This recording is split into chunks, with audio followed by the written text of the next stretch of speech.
I just saw an article that was talking about how streaming platforms are moving away from the typical gendered categories in favor of more nuanced categories. And I think that's a pretty good thing. Moving away from categories like Shonen and Shoujo and moving towards things that identify the show by its genre type, like horror, comedy, slice of life, etc., is a really good thing.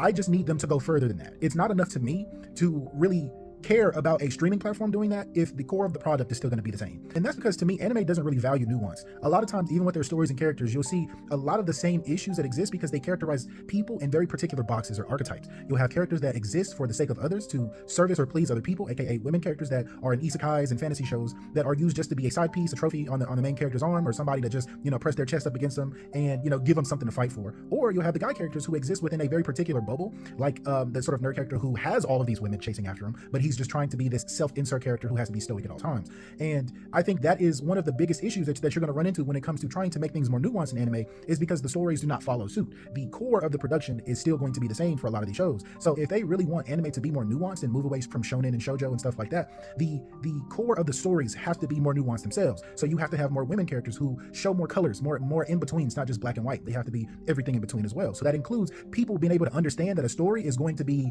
sometimes difficult to digest because people are intricate. People are not that simple. So if people do certain stuff, then you have to be able to analyze why their actions are a certain way. Certain characters are hated by people, and it's partially because they don't want to really think about what it means for that character to be the way that they are. So if we're going to have to overhaul the characters, we're going to have to overhaul the stories, and then allow more nuance. When we talk about the manga to anime pipeline, a lot of times we're talking about how many details are missed, many details are left out. And if we're going to keep doing that, then you're going to still suffer from those same issues. So you have to be able to not only adapt the source material well, but you have to be able to hit it at the source of these people who are making the mangas to make sure that they are making characters for real people to understand and dissect and digest. Because if we're going to still have characters that are one-dimensional, one-trick ponies just to be on the second screen, as they say, so you can watch it when you're basically on your phone and it's in the background or something, then you're not going to really get anywhere. Then the tags of shonen and shoujo don't really matter. Yes, they are already blurring the lines when it comes to what it means to be a shonen title, but at the end of the day, we have to make sure that everything in between the lines is also going to follow suit.